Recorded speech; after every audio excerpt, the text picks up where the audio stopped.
서민으로 살아가기엔 대한민국은 너무도 불안하고 무섭다. 그걸 아는 30대 40대들이 뒤늦게 팽바잉 하는 거잖아요. 일반 봉급쟁이가 초업 빠지게 벌면 뭐하나? 내가 1년 동안 초업 빠지게 일해서 집세 내고 안 쓰고 모아서 1, 2천을 모으면 집값은 1년에 1, 2억씩 쭉쭉 뛰는데, 그 말을 바꿔서 말하면 집을 가진 사람은 가만히 앉아서 1년에 1, 2억씩 번다는 이야기입니다. 아무리 내 몸을 갈아놓고 2잡, 3잡 일을 하고 아껴도 일반 봉급쟁이가 이 격차를 메울 수 있겠습니까? 집값이 뛸 때마다 빈부격차가 팍팍 벌어집니다. 무주택자는 집값이 뛸 때마다 심장이 쿵쾅거리고요. 서울의 아파트를 가지느냐 못 가지냐에 따라서 내 친구들, 내 이웃들, 내가 속한 사회에서 격차가 팍팍 벌어집니다. 그 사회에서 단 한 번 나고되면 끝장이고 아무리 노력해도 다시는 쫓아가지 못하게 되는 것이 현실이다. 때문에 지금 당장 사지 못하면 다시는 집을 살 수 없게 될 것 같고, 평생 팍팍하고 또 달리며 불안하게 살아야 할까봐, 사랑하는 내 아이들, 가족들에게 죄짓는 못난 엄마 아빠가 될까봐 울면서 정부가 수요 억제책이랍시고 깎아놓은 LTV, DTI를 전세 대출받고 신용대출로 메꿔서 울면서 그렇게 대출받고 집을 사서, 그래도 안되면 우리 집에 남들 전세 주고 그 전세금 받아서 내가 남의 집에 또 전세를 들어가는 겁니다. 그렇게 없는 돈에 존나게 대출 끼고 전세 끼고 신용대출 끼고 한 채 가지면 불안하니까 또 한 채 사고, 그 결과가 최근 2년 30대 대출금만 103조, 한창 소비를 일으키며 대한민국 내수시장을 이끌어야 하고 아이를 낳고 키워야 될 나이인 30대가 이제는 만큼 소비가 줄어들었습니다. 불안하잖아. 때문에 출산 연령이 높아지고 출산을 하지 못한다. 이 이야기는 인구 정책과도 연결이 됩니다. 그것은 또다시 내수와 경제 건전성으로 이어지고 외교까지 이어집니다. 우리나라가 외교 정책이 상상 느린 이유가 무엇입니까? 소비시장이 작으니까, 내수시장이 작으니까. 미중 무역 갈등에서 중국이 미국에 깨갱하는 이유가 그것이다. 우리가 중국에 깨갱하는 이유 역시 그것이고, 일본이 우리를 경제 제재하면 큰 타격을 주지 못하는 이유 역시 그것이다. 중국이 우리가 쟤들하고 무역에서 수출을 통해서 돈을 더 벌어가니까. 여튼 그렇게 되면 대한민국 내수시장 잘 돌아가겠습니까?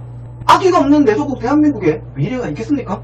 불과 20, 30년 전만 해도 열심히 공부하고 열심히 노동을 하고 아껴 쓰고 조금만 투자를 하면 잘 살아질 수 있는 대한민국 아니었습니까? 그런데 2020년 문재인 정부에서 서민들에게 오로지 단 한 가지의 탈출구만 남아있다. 서민들의 단 하나의 탈출구, 서울, 경기 아파트, 부동산. 대한민국의 부동산 시장과 꼭 닮은 또 다른 소비시장이 있죠. 바로 영화관 효과로 이야기되는 대한민국 사교육시장.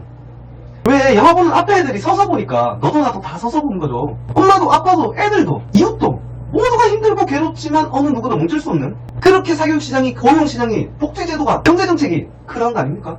한 번 실패하면 끝장나는 사회 안전망 없는 불안한 사회 구조 속에서 어떻게든 사람답게 살고 싶어서 적어도 내 자식 새끼는 안전하게 사람답게 길러보리라. 모두가 피눈물 나도록 고통스럽지만 그 누구도 멈출 수 없는 무한지옥, 지옥불판도 대한민국의 현실이다. 그리고 그것이 경쟁은 언제나 옳고 공정하다고 착각하는 대한민국 일들의 서글픈 현실 아닙니까? 그런데 그거 아시죠? 있는 집과 없는 집은 인생의 출발선부터가 다릅니다. 있는 집 자식들은 미리부터 비싼 돈 주고 쪽집게 가해받고 모든 좋은 인맥들과 좋은 교육의 기회를 접합니다. 그래도 대가리가 정말 빠르라 원하는 곳에 못 가면 미국 유학 갔다 오면 되죠. 그렇게 좋은 학벌로 좋은 직장 취업하고서 결혼과 동시에 10억짜리 아파트를 딱 수천만원 등록금 대출빚 갚고 사회 첫 출발하는 일반 청년들과 딴색이 아닙니까? 마치 기생충의 송강호 식구들과 가사 도우미처럼. 불우이웃끼리 이러지 말자 언니야. 난 불이웃 아니야. 어우 전 아웅다웅 어떻게든 살아보려고 피 터지게 발버둥치는데, 있는 집 자식들은 너무도 편안하고 쉽게 아름답고 유망한 평화로운 동네 수십억짜리 아파트 한 채 갖고 시작해요. 우리 모두 그걸 알고 있잖아요. 이 불공평한 을들만의 경쟁을 누가 멈출 수 있을까? 을들이 어떻게 세상을 바꿀 수 있을까? 시스템입니다. 정치입니다. 다행히 대한민국은 쪽수로 나오는 민주주의 시스템을 취하고 있다. 우리 쪽수가 절대 다수잖아요. 게이드 나이스 민주주의 만세! 근데 우리 삶은 왜 있다 보죠? 안타깝게도 우리 을들은 정치에 관심이 없잖아. 의심하고 욕하고 지랄해야 바뀌는 줄 모르고 그냥 믿고 따라주고 응원하면 부동산만으로 3년에 10억씩 버는 쟤네들이 우리를 공휴리 여기고 성근을 내려준 줄 아는 병신들이 졸라게 많다. 그나마 나머지 일부가 좀 바꿔보자 하면 그 나머지가 그러잖아. 정치 관심 없어요. 여기서 왜 정치 얘기해요? 정치 얘기 듣기 싫어요. 네가 지랄해봐야 아무것도 안 바뀌어 이 새끼야. 그리고 저 새끼 통참해보라. 어디 우리 을들에게 좋게 바뀔 것 같습니까? 그중 제일 모자란 게 독심술 쓰는 빠충이들 아닙니까? 여러분, 모든 지옥으로 가는 입구는 선의로 포장되어 있습니다. 특정 세력이나 진영의 자신의 이상을 마구 투영해서 지옥 입구를 자신들만의 독심술로 막 포장해. 아름답게 아름다운 선의라는 이름으로. 우리는 물론 지새끼들이나 가족들, 친지들 모두 지옥으로 인도한 악마의 하수인들 아닙니까? 무작정 특정 정치 세력의 선의만에 기대서 한쪽 편을 들고 빨아제끼면 바뀌는 것이 아니라 약속을 지키지 않고 우리를 기망하여 힘들게 하면 근호가 되다가 까야 되는 겁니다. 그 까임의 정도가 미미하더라도 반응하고 책임지며 변하는 정도가 큰 것이 선진민주주의. 졸라게 까도 족도 바뀌지 않고 바꾸는 청원하고 책임 족도 지지 않고서 고함만 치고 까는 새끼 욕하면서 마이웨이 하는 것이 후진 민주주의 독재 아닙니까? 독재 정권이 경제 폭망하고 국민들이 어렵게 사는 한편 민주주의 선진국들은 경제 선방하고 국민들 잘 사는 이유가 그거 아닙니까? 정치질 하는 놈들 중에 우리 편이 어딨어? 걔들이 갑이고 주인 노릇한데. 갑은 룰을 정하고 오더하는 것이 갑입니다. 갑이 룰을 정하고 을한테 오더하잖아요. 집을 전세 끼고 대출 받아서 사는 것은 그렇게 한 채 사서 불안하니 두 채 가지면, 혹은 직원들이 특혜 준다고 제발 사단에서 두 채를 가졌다면 저 새끼는 나쁜 새끼다. 판욕적이고 비양심적인 짓을 한 나쁜 투기꾼 새끼들이다. 라고서 룰을 정하고 이제부터 내가 너희에게 벌을 주겠다. 직원들이 무슨 해바라기 오태식이야? 그리고 주는 거 없이 책임 족도 지지 않고 집 사지 마라. 아예 대놓고도 얘기하잖아. 모두가 용이 될 수 없으며 그럴 필요도 없다. 하늘에 구름 쳐다보며 출혈 경쟁 말고 뽕어 새끼, 개구리 새끼, 가지 새끼로 살아라. 졸라 열받지 않습니까? 지그들이 무슨 원피스의 철룡이냐? 그걸 또 일부 사람들이 쟤들을 맹신하고 추종하며 보이질하며 갑질까지 시켜주는데 철룡인으로 착각할 수도 있지. 일부 사람들이 쟤들을 맹신하고 추종하며 보이질해서 철룡인 시켜주니까 쟤들이 저런 착각을 하는 겁니다. 정신 차립시다. 당신들은 애국한다 생각하는 거지만 당신들 우리 편이 아닌 정치 권력의 편을 드는 겁니다. 언제나 싸움의 본질은 좌가 우가 아닌 부패한 정치 권력 vs 정당한 국민 권력입니다. 위를 보고 요구할 대상가 써야지 왜 우리끼리 줄 서놓고 우리끼리 헐뜯고 싸우고 앉았어? 그거 아세요? 사실 우리는 2016년에 그 비효율적이고 절대 다수인 우리에게만 고통을 지우는 대한민국의 만연한 불공정한 게임을 멈추려고 유무형의 그 부조리를 적폐로 규정짓고서 우리는 촛불을 들었던 겁니다. 고작 문재인 새끼 대통령 만들어주려고 그 엄동설안에 떠든 게 아니라, 물론 그것이 진짜 목적이었던 개새끼들도 있었죠. 대한민국의 근본적 사회 시스템을 바꾸자고 대한민국 최초로 정치 권력의 탄핵과 별도로 재벌이 몸통이다, 평화통일, 노동화법 철폐, 세월호 진상규명 등을 외쳤던 거고 근본적인 사회 시스템 개혁을 외쳤던 겁니다. 그걸 문재인이 하겠다고 해서 촛불 반대했던 문재인 새끼를 대통령 만들어줬던 거고, 촛불 반대했던 문재인이 언론 통해서 자칭 촛불 대통령 팔아먹으며 적폐청산 한다니까 또 속아서 지난 4월 총선에서 180석 만들어준 거 아닙니까? 민주당 뽑고 180석 만들어준 여러분 행복하십니까? 지금 제 가슴은 한 번도 경험하지 못한 나라를 만들. 앞서 말한 우리를 지옥으로 인도하는 악마의 하수인들을 가려내는 간단한 방법이 있어요. 걔네들의 특징은 문재인 정권과 여당과 국가를 동일시하며 정권이 주장하는 바와 의견이 다르면 신경질적인 반응을 보인다. 그런 새끼들 보인다면 꼭 물어보세요. 너 이 새끼 뭐 때문에 촛불 들었냐고. 좆도 하는 것 없이 그냥 박근혜 쌍년, 잔당 적폐, 문재인 민주당 만세, 내 편 니 편 갈라서 내 편 아닌 적, 이런 유화적인 진영 논리, 전체주의 파시즘 속에 자신을 숨기고 생각조차 못하는 머저리 새끼들이 바로 우리를 지옥으로 인도하는 그 악마의 하수인들입니다.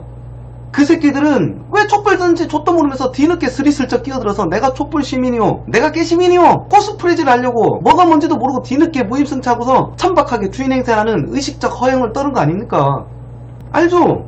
일제시대 때 가장 악랄했던 친일파 앞잡이 놈들이 해방 후에 빨갱이 잡는답시고 완장차고 누구보다 앞장서서 죽창질했던 역사요. 자신의 부끄러운 모습을 감추고자 이제와 마치 저그들이 깨시민 주체 세력이었냥 뭔지도 모르면서 현 정권 새끼들 씨부리는 말을 주문처럼 따라 읊조리며 여기저기 죽창질하는 겁니다. 그네들이 씨부리는 믿고 기다려주자를 불과 몇 년 전 똑같이 외친 세력이 있었죠. 난 걔네들이 왜 서로 증오한지 이해가 안 돼. 물고 빠는 대상이 다를 뿐 완전히 똑같은데 말이지. 스스로 증명하잖아. 언성으로서, 한 톨 틀림없는 구호로서. 말못 막히면 빨갱이 외치던 그 노인네들과 말못 막히면 토착외고 외치는 그 노인네들의 뇌를 가진 젊은 애들 꼭 똑같은 의식과 지능 수준임을 자임하는 거 아니겠습니까? 걔네들은 정치행위를 하는 것이 아닌 신앙행위를 하는 것이고 민주주의의 정반대 방향인 독재 신정주의를 옹호하는 것이며 우리가 요구한 변혁과 개혁을 유지와 안정이라는 아름다운 단어로 우리가 요구해왔던 불안한 현실에 대한 변화를 막는 특정 정치 세력의 홍위병들입니다. 주인으로서 당연히 해야 될 요구를 하지 않고 노예 종놈들에게 그저 의존하고 구원만을 바라고 족도 아는 게 없게 되면 주인으로서 권위를 잃는 겁니다. 주인이 권위를 잃으면 종놈들이 주인짓 하러 드는 겁니다. 종놈들 고르는 투표만 했다고 민주주의가 이루어지는 게 아니에요. 누구 뽑는지가 중요한 게 아닙니다. 감시와 비판이 있어야 민주주의가 완성되는 겁니다. 끝없이 비판하고 요구해야 비로소 우리가 주인 되는 거고 저들이 우리 눈치를 보고 진정 우리가 원하는 정책을 펼치는 것 아니겠습니까? 막강한 우리의 권한을 위임했으면 비판적 시각으로 감독해야 진정한 민주주의가 되는 거고 결과적으로 우리와 우리 아이들이 행복한 세상에 살게 되는 겁니다. 다시 돌아가서 지금 대한민국 현실이 해일 조선인 걸 인지해야 됩니다. 지구상 인구 소멸로 가장 먼저 사라질 나라 대한민국 세계 출산율 꼴찌 왜 그런 것 같습니까? 미래가 없다, 희망이 없다, 불안하니까. 다른 정치 채널, 부동산 채널, 경제 채널 다 파트별로 따로따로 미시적인 조그마한 시각으로 제가 것들 막 쏟아다가 보는 경향이 있는데 그러니까 단순하게 이해할 수 있는 내용을 졸라게 어려운 전문용어, 특정 이론 졸라게 미세한 숫자만 보고 꼴뱅이 막 치면서 파고드는 거예요. 마치 졸라 전문가인 양 안정적으로 살아갈 수 있는 가격과 환경, 상식적인 제도를 만들어 달라는 것이 어려운 이야기입니까? 의지가 없는 거고 안 하는 겁니다. 찍어랑 붙어먹는 힘 있는 애들이 싫어하니까. 현 시스템에서 꿀 빠는 씹새끼들이 졸라게 많고 그 새끼들이 너무나 오랜 세월 동안 당연한 것처럼 당당히 꿀을 빠는 모습을 오래 보아오다 보니 익숙해진 겁니다. 너도 나도 이제는 그것이 당연하다 생각을 하니까. 부동산 정책의 해법을 이야기하는데 부동산 정책만 따로 떼어보아서는 절대 해결되지 않는 문제들이다. 금융정책, 고용정책, 복지정책, 출산, 육아, 교육, 청년, 소상공인 정책 모두 얽힌 이야기다. 대한민국은 총체적 난국이에요. 이런 시스템의 나라에 발 딛고 살다 보니 서민들은 너무도 불안하고 무섭다. 때문에 더더욱 집에 목을 메어야 하는 현실이다. 이것이 본질 아닙니까? 이런 본질을 설명하는 것이 무엇이 어렵습니까? 그리고 이러한 현실을 인정을 해야만이 다음 이야기 전개가 가능한 것이고 오는 방향의 개혁을 요구할 수 있는 겁니다. 자신의 지식이 돋보이지 않고 너무도 암울한 현실에 불편하지만 근본적인 이 현실을 인정해야만이 다음 이야기 전개가 가능하고 오는 방향의 정책을 요구할 수 있는 겁니다. 서민들이 불안하다. 집값을 낮추라. 직장 있는 서울에 있는 새 아파트에서 살고 싶다. 평등한 청약 가점제가 아닌 공평한 효율적인 청약 가점제를 만들라. 집을 사지 않고도 안정적으로 살 수 있는 대한민국을 만들어 달라. 이 근본적인 본질을 덮어놓고 다들 험한 얘기들로 풀어가려다 보니까 규제책이니 나쁜 투기꾼이니 세계 경제 추세가 어떻니 유동성이 어떻니 누구나 상식적인 수준에서 간단하게 이해할 수 있는 문제를 정확하게 얘기하지 않고 상식적인 수준에서 풀지 못하고 엄한 설명으로 아무 말 대잔치 하는 겁니다. 여러분 다시 묻겠습니다. 현재 대한민국 현실에서 서민들에게 집은 사는 겁니까? 사는 겁니까?